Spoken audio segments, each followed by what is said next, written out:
ನೋಡಿ, ನಿಮಗೆಲ್ಲ ಗೊತ್ತಿರೋ ಹಾಗೆ ನಾಳೆ ನಾವು ಧಾರವಾಡದಲ್ಲಿ ಒಂದು ಹೋರಾಟವನ್ನು ಹಮ್ಮಿಕೊಂಡಿದ್ವಿ. ಸೊ ಆ ಹೋರಾಟಕ್ಕೆ ಸಂಬಂಧಪಟ್ಟ ಹಾಗೆ ಏನೆಲ್ಲ ಬೆಳವಣಿಗೆಗಳಾಗಿದೆ ಅನ್ನೋದನ್ನ ಟೆಲಿಗ್ರಾಮಲ್ಲಿ ಕಂಪ್ಲೀಟ್ ಆಗಿ ಹಂಚ್ಕೊಂಡಿದ್ದೀನಿ.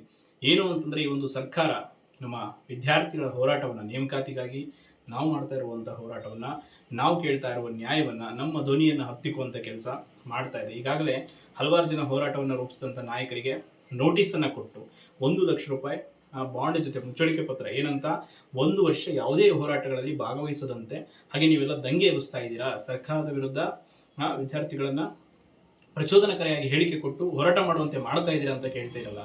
ನಿಜಕ್ಕೂ ಸರ್ಕಾರಕ್ಕೆ ನಾಚಿಕೆ ಅನ್ನೋದು ಇದೆಯಾ ಇಲ್ವಾ ಅನ್ನೋದು ನಾವೆಲ್ಲ ರಾಜ್ಯದ ಎಲ್ಲ ಆಸ್ಪಿರೆಂಟ್ಸ್ಗಳ ಪರವಾಗಿ ಕೇಳ್ತೀವಿ. ಯಾಕೆಂದ್ರೆ 30 ದಿನದಲ್ಲಿ ನೇಮಕಾತಿ ಮಾಡ್ತೀವಿ ಅಂತ ಹೇಳಿ ಇವತ್ತಿನವರೆಗೂ ಕೂಡ ನೇಮಕಾತಿ ವಿಷಯನೇ ಮಾತಾಡ್ತಾ ಇಲ್ಲ ಯಾರು.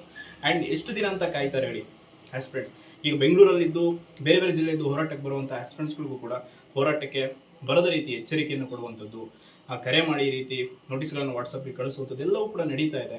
ಖಂಡಿತವಾಗಿ ಇದು ಪ್ರಜಾಪ್ರಭುತ್ವದ ಕಗ್ಗೊಲೆ ಅಂತ ಹೇಳ್ತೀವಿ. ನಾಳೆ ಬಾಬಾ ಸಾಹೇಬರ ಜನ್ಮದಿನ, ಯಾರು ನಮಗೆ ಹೋರಾಟ ಮಾಡಿ ಸಂಘಟಿತರಾಗಿ ಶಿಕ್ಷಣ ಪಡೀರಿ ಅಂತ ಹೇಳ್ಕೊಟ್ಟಿದ್ರು, ಅಂತ ಮಹಾನಾಯಕನ ಜನ್ಮದಿನದಂದೇ ನಾವು ನಮ್ಮ ಹಕ್ಕುಗಳಿಗಾಗಿ ಹೋರಾಟ ಮಾಡೋಣ ಅಂತ ಅಂದ್ಕೊಂಡಿದ್ವಿ.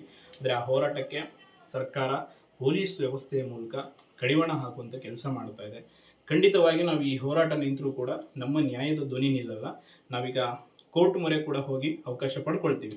ಅನಿರ್ದಿಷ್ಟಾವಧಿಯಾಗಿ ಅವ್ರು ಎಲ್ಲಿ ಜಾಗ ಕೊಡ್ತಾರೋ ಅಲ್ಲೂ ಹೋರಾಟ ಮಾಡ್ತೀವಿ. ಆ್ಯಂಡ್ ಇನ್ನೊಂದು, ಬೆಂಗಳೂರಲ್ಲೇ ಏನೀಗ ಸರ್ಕಾರ ಕುಂತಿದೆಯಲ್ಲ, ಈ ಶಕ್ತಿ ಸೌಧ ಇದೆಯಲ್ಲ, ಇಲ್ಲೇ ಒಂದು ದೊಡ್ಡ ಹೋರಾಟವನ್ನು ಕೂಡ ಮಾಡ್ತೀವಿ. ನೋಡೋಣ ಆವಾಗ ಹೆಂಗೆ ವಿದ್ಯಾರ್ಥಿ ಶಕ್ತಿಯನ್ನು ತಡೀತಾರೆ ಅಂತ ಖಂಡಿತವಾಗಿ ನೋಡ್ತೀವಿ. ಯಾಕೆ ಅಂತಂದರೆ, ಆ KPSCಲಿ ಎಷ್ಟೋ ಹಗರಣಗಳಾಗಿದೆ, ಎಷ್ಟೋ ಬಡ ಮಕ್ಕಳ ಬದುಕು ಬಲಿಯಾಗಿದೆ. ಸೊ ಅದೆಲ್ಲದರ ವಿರುದ್ಧ ನಾವು ಧ್ವನಿ ಎತ್ತಬೇಕು, ನಮಗಾಗಿರೋ ಅನ್ಯಾಯವನ್ನು ನಾವು ಪ್ರಶ್ನೆ ಮಾಡಬೇಕು ಅಂದರೂ ಕೂಡ ಇವರು ಅದಕ್ಕೂ ಕೂಡ ಅವಕಾಶ ಪಡಿಬೇಕು. ನೀವು ಈ ರೀತಿ ಮಾತಾಡಬೇಕು, ಪ್ರತಿಯೊಂದು ವಾಕ್ ಸ್ವಾತಂತ್ರ್ಯಕ್ಕೂ ಕೂಡ ಇವರು ಕಡಿವಾಣ ಹಾಕ್ತಾ ಇದ್ದಾರೆ ಅಂದರೆ ಎಂತಹ ಸರ್ಕಾರ ನಮ್ಮ ರಾಜ್ಯದಲ್ಲಿ ಇದೆ, ಎಂತಹ ಸರ್ವಾಧಿಕಾರಿ ಧೋರಣೆಯನ್ನು ತೋರ್ತಾ ಇದೆ ಅನ್ನುವಂಥದ್ದು ನಿಜಕ್ಕೂ ಆಶ್ಚರ್ಯಕರ. ಆ್ಯಂಡ್ ಇವತ್ತು ಹಲವಾರು ಜನ ವಿರೋಧ ಪಕ್ಷದ ನಾಯಕರನ್ನು ಕೂಡ ನಾವು ಭೇಟಿಯಾಗಿದ್ವಿ. ಕಾರಣ ಇಷ್ಟೇ, ಅವರಲ್ಲಿ ಏನು ಅಭಿಪ್ರಾಯ ಇದೆ ಇದರ ಬಗ್ಗೆ, ಸರ್ಕಾರ ಈ ರೀತಿ ಮಾಡ್ತಿರೋದ್ರ ಬಗ್ಗೆ ಅಂತೆಲ್ಲ ಕೇಳಿದಾಗ ಅವರು ಕೂಡ ತಿಳಿಸಿರೋದಂತ ಇಷ್ಟೇ. ಎಷ್ಟೋ ಜನ ನಮ್ಮ ಕರೆಗೆ ಹೋಗ್ಬಿಟ್ಟು ಬರೋದಕ್ಕೆ ಹೋರಾಟಕ್ಕೆ ಸಿದ್ಧವಾಗಿದ್ದೀರಿ, ದಯವಿಟ್ಟು ನಿಮಗೆ ಕೈ ಮುಗಿದು ಕ್ಷಮೆ ಕೇಳ್ತೀವಿ.